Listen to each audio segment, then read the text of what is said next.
Wanted to introduce to you, my name is Matt Petrauskas. I'm the Director of Sales and Marketing here at Luther Crest. I also want to introduce to you, if she'll come up here. Over here we have Mary Louise. She works in the sales office with me. So the presentation we're going to have today, or the event we're going to have today, you're going to learn a lot about life at Luther Crest from our residents that are here. And they're going to introduce themselves in just a minute. But I did want to let you know that if anybody has any questions, specific questions regarding pricing, other details in terms of pricing or anything like that, Mary Louise and I would be more than happy to either talk to you after the event today or even set up a time for you to come and talk more one-on-one with one of us. Because there really is a lot that's involved in terms of pricing and how the pricing structure works. So we'd like to talk to everybody one-on-one about that, and I encourage anybody to, ask us, but, we'll kind of go over that on a one-to-one basis afterwards. So basically, we're going to have a great presentation today. We're going to hear about life at Luther Crest from our residents. We're going to have a great lunch afterwards, so hopefully everybody enjoys themselves. Can I see a show of hands? I always ask this, of everybody that's your first time setting foot in Luther Crest. All right, so we do have a good amount of people that's your first time here. So welcome. We're really glad you're able to make it out today. So for those of you that don't know, Luther Crest is a continuing care retirement community, which means we have all levels of care. We have very independent living, we have personal care, memory care, also skilled nursing that functions as both long-term care and short-term rehab. We're owned by an organization named Diakon Lutheran Social Ministries. They are a faith-based, nonprofit organization, and their mission statement is, in response to God's love in Jesus Christ, we will love the neighbor through acts of service. And really what Diakon and Luther Crest are all about is service. And we provide a lot of different services for seniors here, all the way from independent living, personal care, memory care, and skilled nursing. You're going to learn a lot about that today, especially the independent living portion of it today. So I'd like to get started. What we're going to do is I'm going to ask the panel up here a series of questions. They're going to answer candidly. They didn't come up with any of these answers on paper or anything like that, so it's going to be very much from the heart. And then after we get done, I'm going to open it up to the audience, and you can ask questions as well. So while they're talking, you can think of some great questions, and we'll answer them as they come up. So I'm going to start. I'm going to pass the microphone here, and I'd just like everybody to introduce themselves and just let us know how long you've been at Luther Crest, and we'll get started. I'm Diane Caraha. I am the chaplain here at Luther Crest, but I also live here. I've been chaplain here for 23 and a half years, and I moved in here 2 years ago. And I'm the chaplain not only for people who are Christian, but for people who are Jewish and of other faiths or no particular faith. So that's me. I'm Dick Levine, and I've been living at Luther Crest for the last 2.5 years. I'm Georgia Baldridge, and I've been here 6.5 years, almost 7. And it's gone very quickly because you have a good time. I'm Drew Wigner. I've been here since November of 2013, so getting on to almost 3 years. All right, so Drew, we're going to start with you. So my first question is, how did you decide Luther Crest was the community for you, or basically what made you make your decision to move to Luther Crest? Well, after I retired, we moved to Schnecksville from North Carolina to come back to this area. My wife is from this area, and we came back to take care of folks, and we lived here about 20 years, and then we left the area because our children, we have 2 children, and both of them live far away. We wanted to live near one of them, so we went to Dallas, Texas, and we found out a couple things there. We found out that it's very hot in Dallas.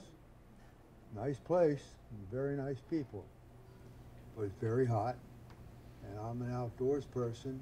I didn't care too much for that.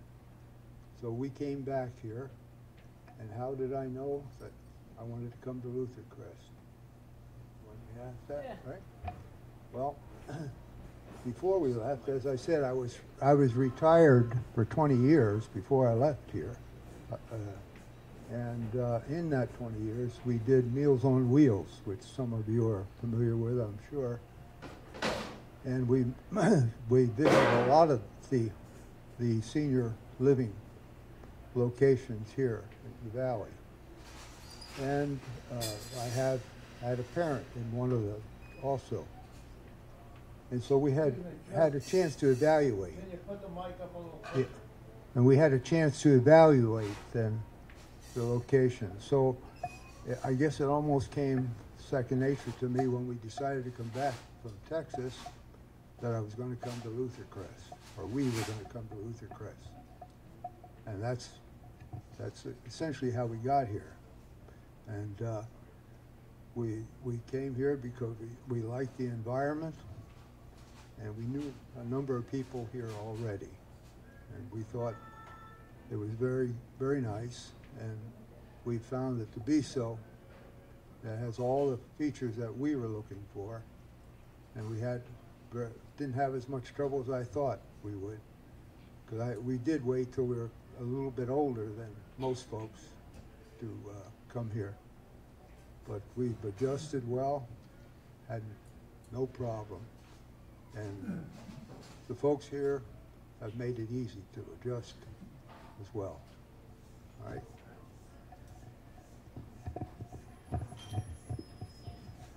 I came here almost 7 years ago, and we came because, first of all, my husband was not feeling so well, and he said, we better look at Luther Crest. We had some friends here, and we were from the West End, and so everything was familiar in the West End, and we never looked at any other place because this was where we wanted to be.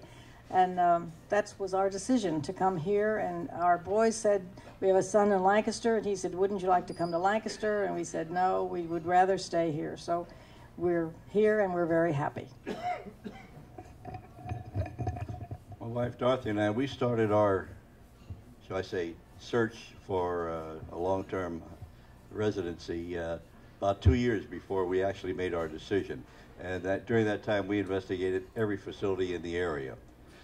Obviously, we made the right decision. We're here.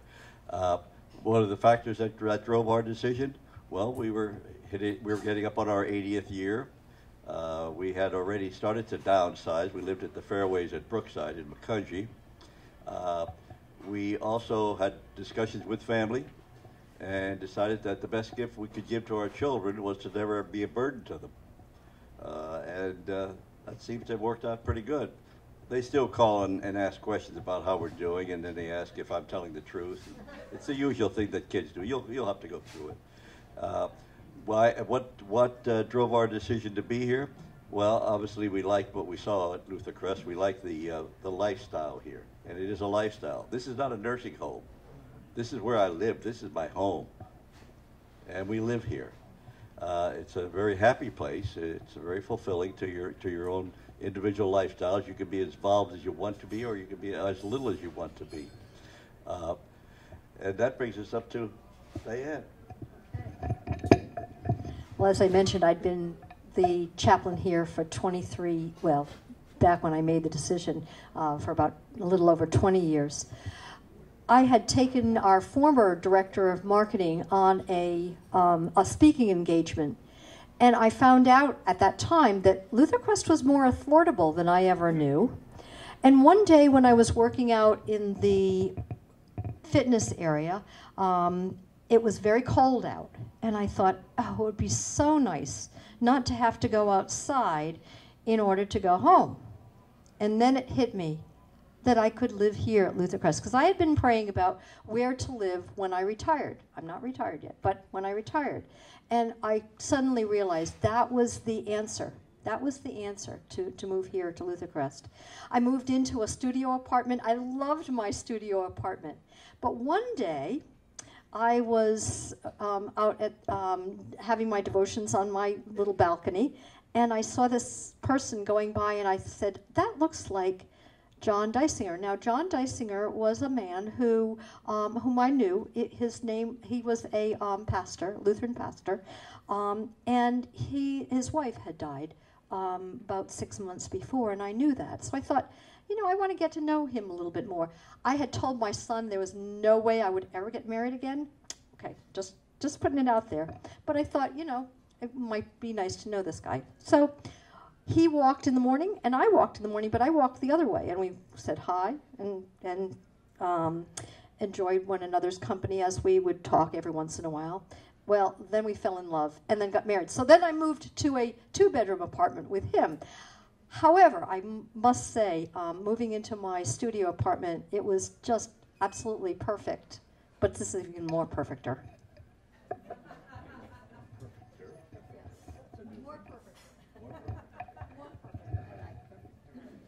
You don't have to have exact proper English to move here. So that's okay. Sorry. The next question is,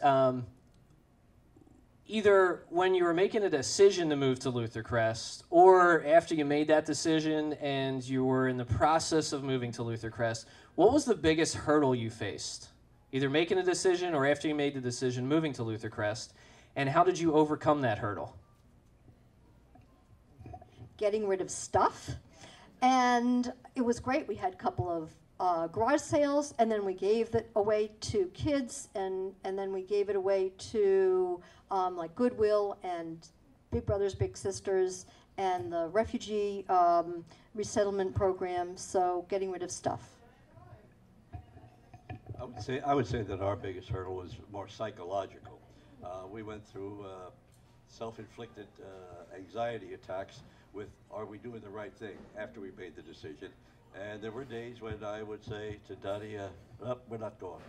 And 20 minutes later, I was going. So that was our biggest hurdle, was the mental or the emotional side of it. Because to us, this was a total unknown.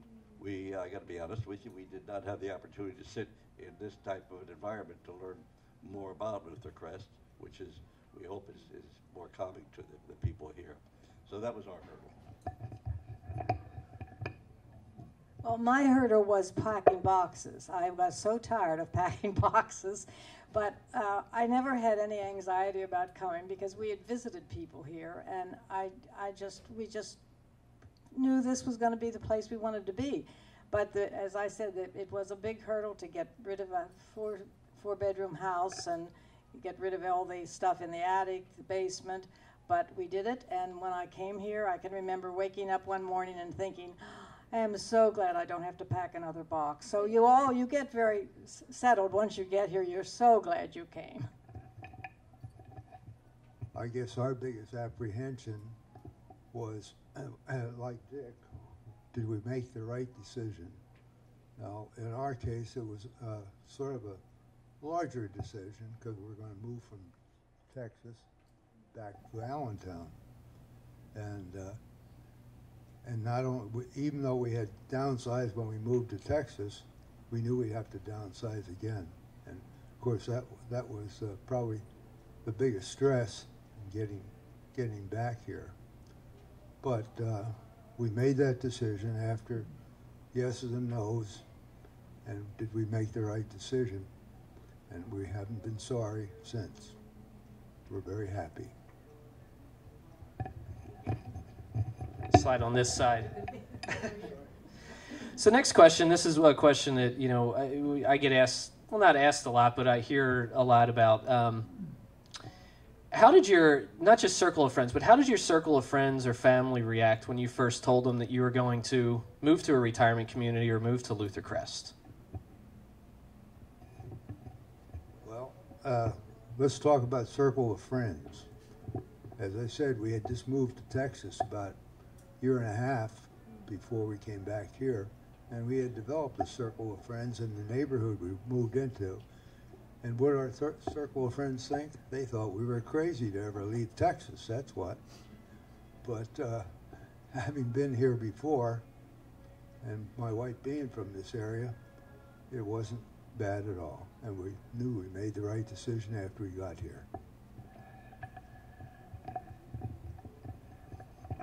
Well, I already had some friends here, but I did have one friend said, well, haven't you looked around? Why would you just go one place and decide on there? But I said, well, I don't want to look around. We like what we see, and it's in our neighborhood, which, you know, she said, why don't you want to look at Kirkland and Bethlehem? I said, well, that's fine, but if the time comes when we can't drive, I don't want to be in Bethlehem. I don't know that area, and this was my area.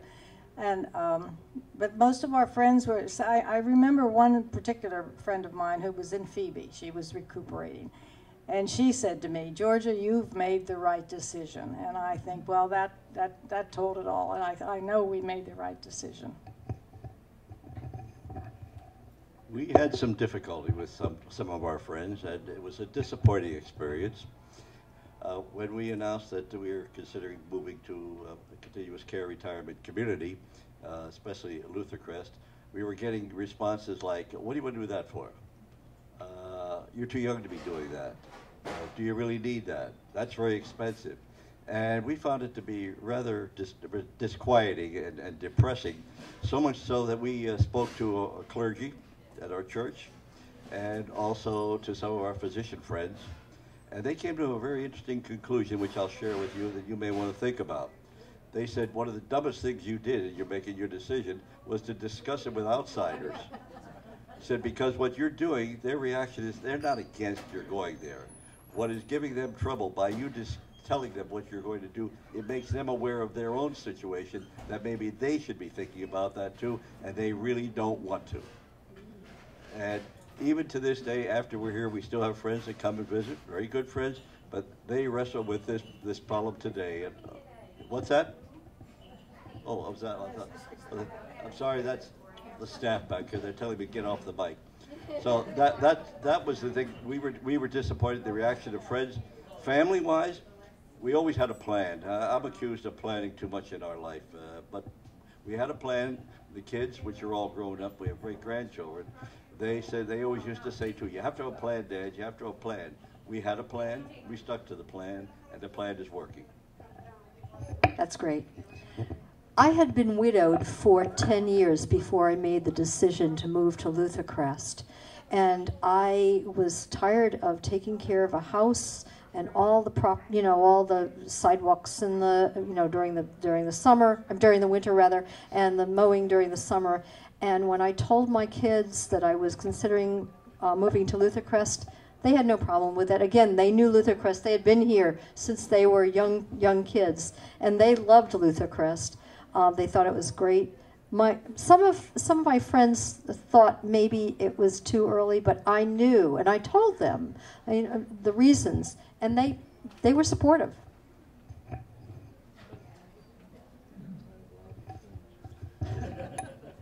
Thank you. Next question is,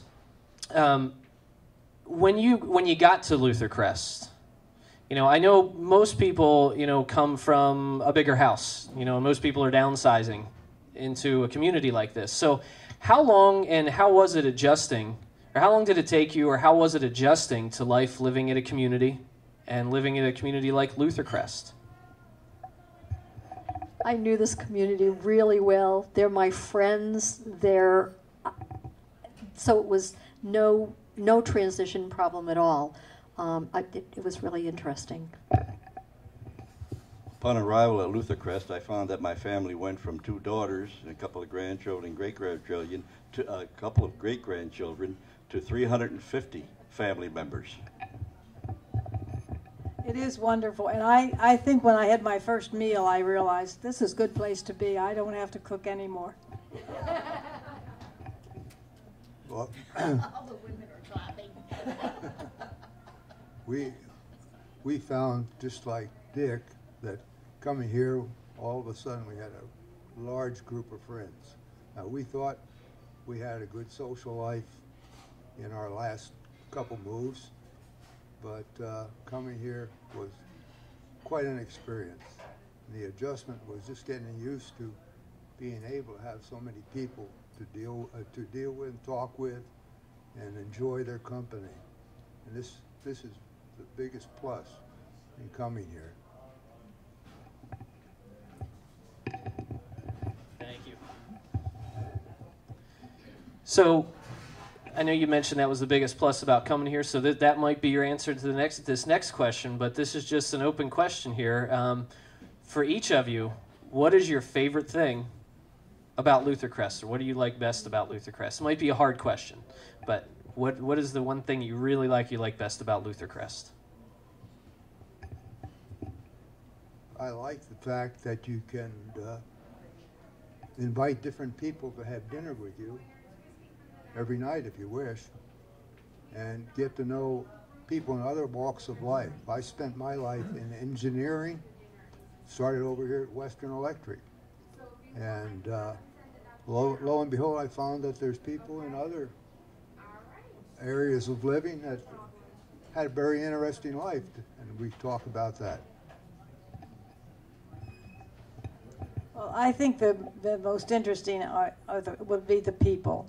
I love people, and I think they're so friendly and kind, and you do get to meet when you meet them, there's so many interesting people. There are people here that have they've had careers that you've never heard about. It's just a wonderful mix of people, and everybody seems to get along very, very well. Well, I have to say that for us, it's the carefree living. What I mean by carefree living, my wife and I are still very active physically. We play golf and tennis and a few other things, and we enjoy that ability to go do whatever we want to do, whenever we want to do it, and wherever we want to do it. Yet we still have this family of 350 people around us that if we have a problem, we have a lot of help. Finding love again.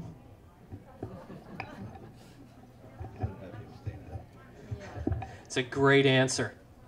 Before I continue, I want to make sure that we have enough time for everybody out here, if there are any questions, to ask your questions of the panel up here. So I just want to open it up right now. Does anybody have any questions, burning questions that they want an answer to, or just anything you're just curious about? Yes, right here. I want to go back to that, your downsizing. That sometimes you want your children to take things, heirlooms, their own stuff. How do you get them to take their stuff, even though they're not settled yet? And yet, those questions are things that you have emotional attachment to still, sometimes emotional attachment to their junk for certain things, and they say, just go and throw it away. And you're going through it and saying, someday they might want it. Or the heirlooms you received from other generations. How do you get to say to them, come on, you're holding us back.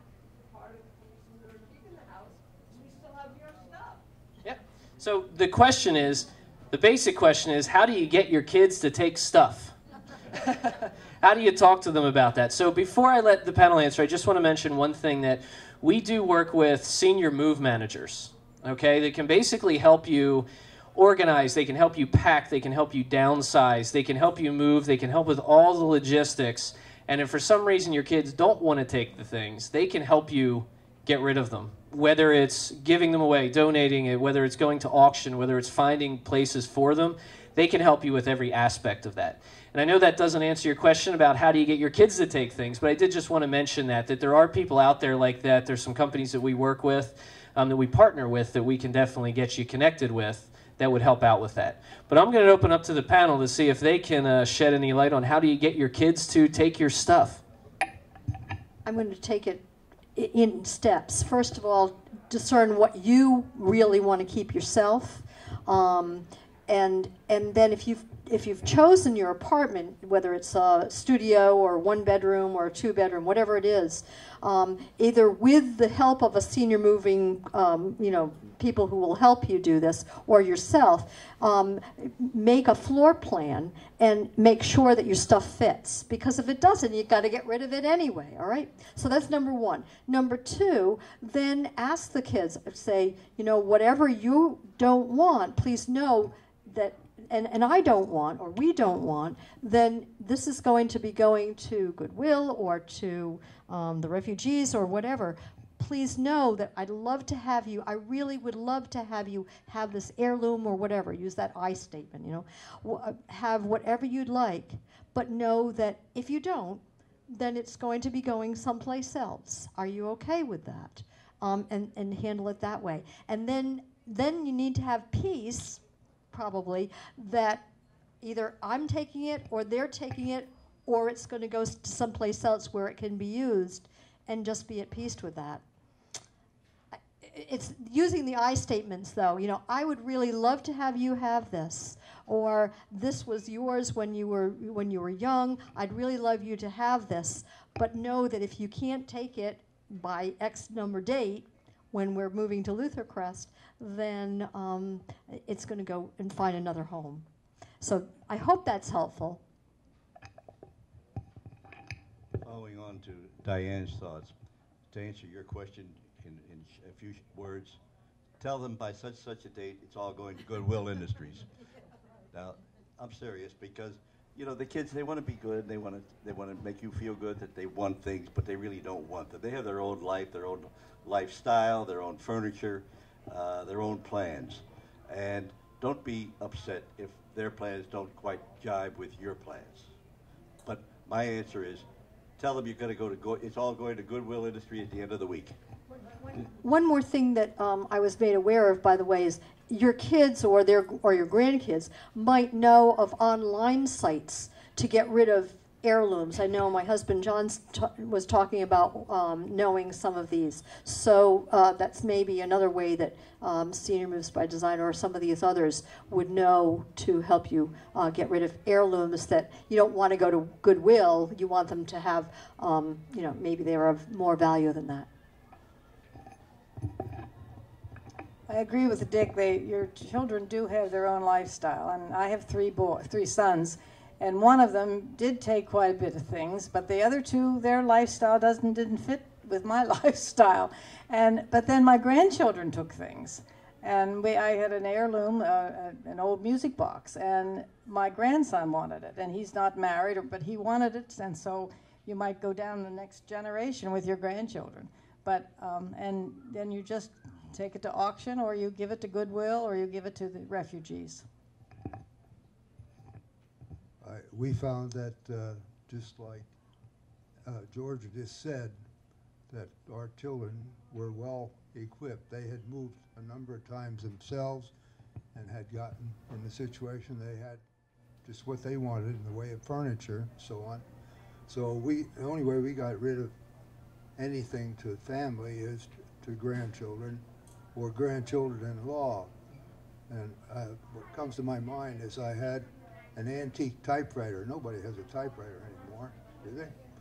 Well, I had a son-in-law, or grandson-in-law, that collects antiques, so I got rid of that way. But otherwise, Goodwill looks pretty good.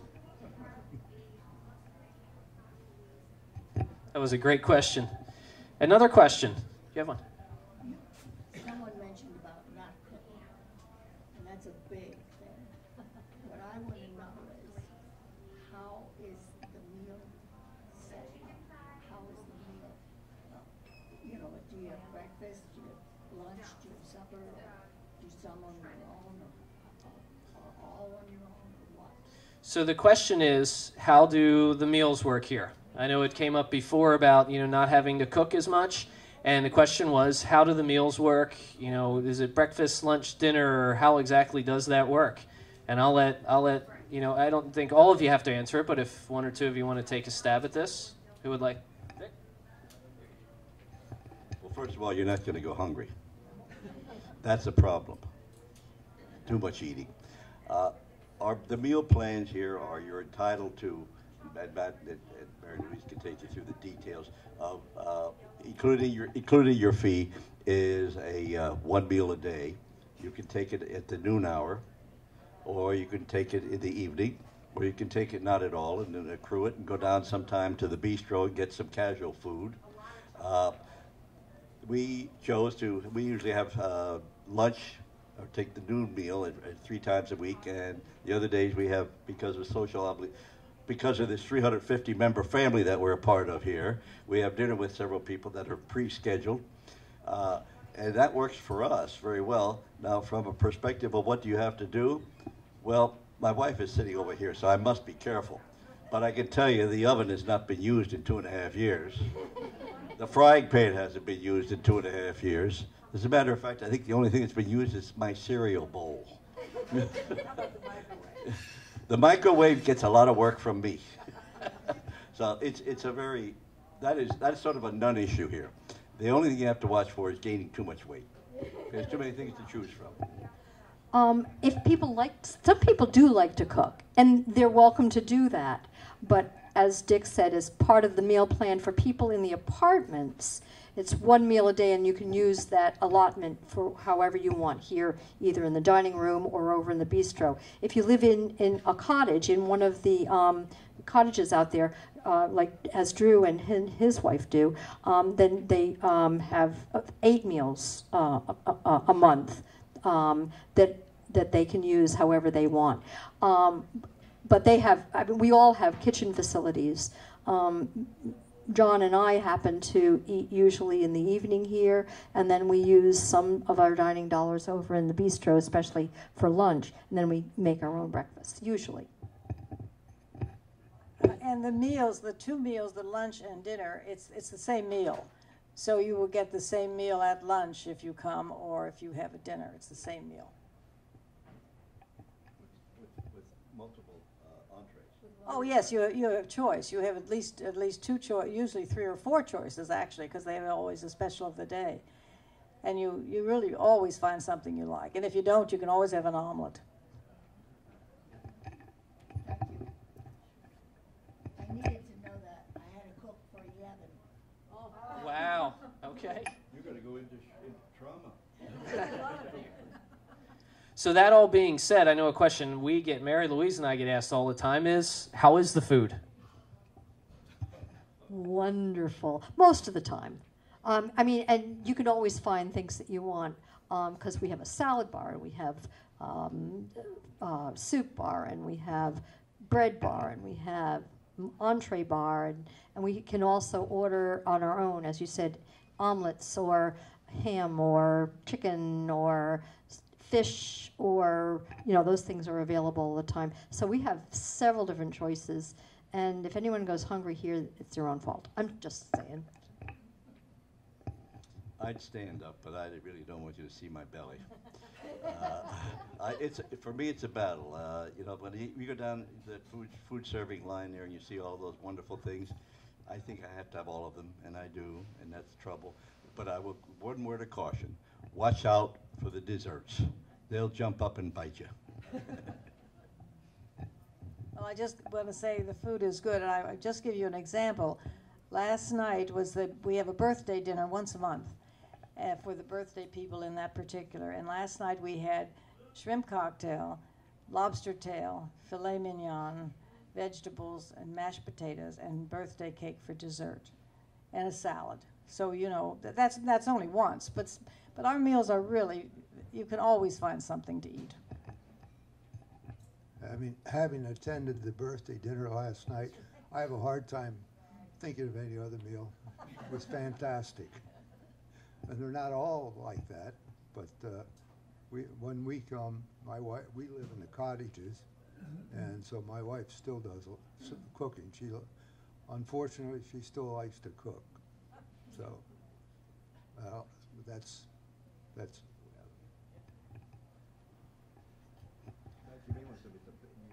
get a balanced diet here. The food is all key. Yes, it is. One thing we ought to make, the food service here is really fantastic. It's a balanced diet. All the food preparation is done with thoughts in mind of your health. Now, by that I do not mean it's not institutional quality food. It's fine dining here, but it's well thought out with your best interests at heart. Fruits and veggies. Yes, everything.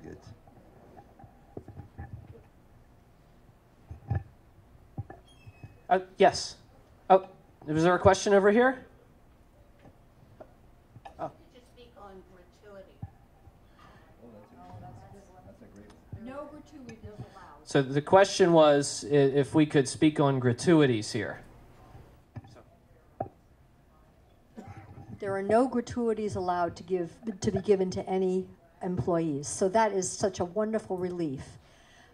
What the residents have the opportunity to do once a year at holiday time is to give toward the employee fund, and then that's divvied up among all the employees based on the length of service and how much they work each week. So it's such a relief not to have to worry about gratuities. By that applies to all the staff. That includes housekeeping, the entire staff. Matt, we can't give him anything, but I don't want to anyway. But we'll send him a card. We'll send you a card, Matt. But it's a great plan.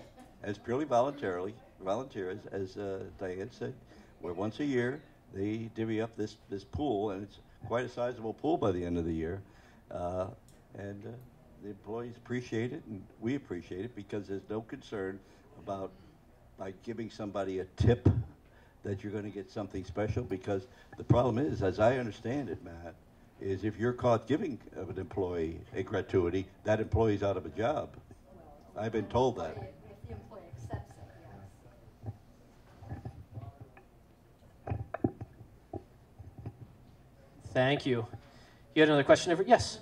How involved can the residents be in different committees that are made up by staff? The question is, how involved can the residents be in different committees here? And I think most of you can speak to this here. So who wants to start this one? Speaking as an employee, we love volunteers. People do all sorts of things, helping with the worship services, helping deliver mail, helping with activities, and enjoying activities together like water volleyball. Which you cheat. You splash too much. Volunteering is really a big thing here at Luther Crest. It's not a required thing. It's something, as the word means, it's volunteering. You're not going to be pestered by anybody to be a volunteer. You're going to see what's going on, and you'll get involved. It just happens. Well, I'm asking about staff and Specific committees. I think Georgia can talk about committees a little bit. Oh, the there's many committees, and you're welcome to be on any of them that you like. And it's a wonderful way to get to know people, too, because you volunteer for a committee, and then you're surrounded by maybe 7 other people. And tonight we're having our volunteer dinner. There's a thank you dinner for the volunteers. And a lot of people, most everybody volunteers with some way. There's always something that you can do. with staff. Give an example. With staff. Give an example of some of the committees. Well, we have the safety committee, we have the activities committee, and that's the committee that plans. It's with staff, and that's the committee that plans the activities. And we have the worship committee, which is with staff, the spiritual life committee, which is with staff, and they plan the spiritual life activities that are here, and the Sunday services, which we have a Sunday service every week. And we have the Environment Committee, which has done a wonderful job with the flowers and the trees, and you could certainly be on that. In fact, we're having a cleanup day. We're asking for volunteers to put on some gloves and go out and clean up the campus, which is a good thing. And I'm trying to... The Resident Association. Well, the Residents Association is for everyone, Georgia is the chair of this year. just for 3 more months. But who's counting? But there's lots to do, and you get involved with the staff, and that's the beauty of it, because everybody is just one big happy family, really. I can't add any more to that, except that it's very easy to volunteer and get too involved. Thank you. Does that answer your question? Good. Any other? Yes, over there. Do we have a dress code here? No. As far as coming to dinner, you don't wear shorts and stuff like that in the dining rooms usually, but here in the formal dining room, in this, men need to wear jackets at night if they want to eat here in this area, but no dress code for in the other, or as far as formal dress for women or men in the other dining room. Can anyone else say something more? I think you'll find it's not a hard, fast dress code per se where somebody's going to grab you by the back of the neck, but I think it's out of a mutual respect for the rest of this 350-member family that we live in here, that you'll find that most everybody dresses in a very nice but comfortable but nice way when they're out in any of the public areas, whether it be in the dining room or at any of the presentations. So it's a matter of your own personal judgment, and I don't think anybody's going to get on you about it if you were to offend somebody, but you might hear about it. Well, they do have a code that in the summer, from Memorial Day to Labor Day, is when you may wear Bermuda shorts in the dining room, but not in this one, in that dining room. But that's just in those few months.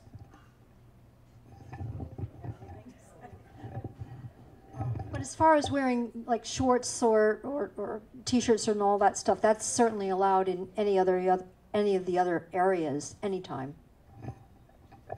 And I think one thing to point out, too, especially for the people that have never been to Luther Crest, so we have a few different dining options. The room that you're sitting in now is called our formal dining room. That's what Diane and everybody who was mentioning, that it is open in the evenings for dinner. Gentlemen do have to wear a jacket. It's a little bit nicer of a dress. But we also have our main dining room is open for lunch and dinner every day, and that is basically informal, what they were mentioning. And we also do have a bistro, which is more short order items. So instead of sitting down and having a full meal, which you can still get a full meal there, but you can get things like sandwiches, pizzas, burgers, soups, things like that. So those are the couple of the different dining options I just wanted to mention for those of you who have not been here before, just that we do have them. Other questions? So, yes? Question is, how does our cleaning service work here? Every 2 weeks, whether we like it or not. No, I'm just kidding. You have the option of refusing if you would prefer not to have them clean, but every 2 weeks they will come in and do light housekeeping for you, the dusting and the and the vacuuming. And then once a year, you have the opportunity to have a deep cleaning, shampooing of the rugs and the washing of the curtains and that kind of thing. Housekeeping does a great job here. You don't have to do a thing if you don't want to. We're sticklers, as I'm sure you all are. Bathrooms and kitchens to me are very important that they be clean, and I haven't had a complaint in 2.5 years.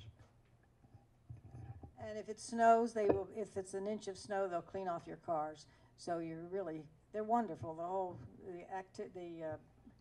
The housekeeping and the maintenance people. And around the houses, they cut the grass, put the mulch on, trim the trees. What else could you want?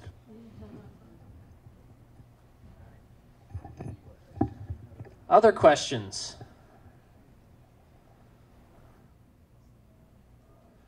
All right. Well, we're actually just about at 12 o'clock, so actually it was great timing here. Again, I want to thank everybody for coming out. There will be somebody at your table with you from Luther Crest, or we'll be walking around to answer any other questions that you have. But I really appreciate everybody coming out here. If you do have any other questions after we're done lunch or during lunch, feel free to come up and ask. You can ask anybody here, Mary Louise or myself. And if anybody does want a tour of the community afterwards, we'll get a tour of the community together. And again, even if you can't stay for a tour today and you really want to come back, if you want to just let Mary Louise or I know, we would be more than happy to set up a time for you to come in. We're not pushy at all. We work more as counselors. We would love to sit down, talk about your situation, what's important to you, what you're looking for, talk about pricing and how this may or may not fit into your lifestyle. We love to talk to people and, really help them with the next stage of their life. So thank you very, very much for coming out to Luther Crest today, and I hope you enjoy your lunch.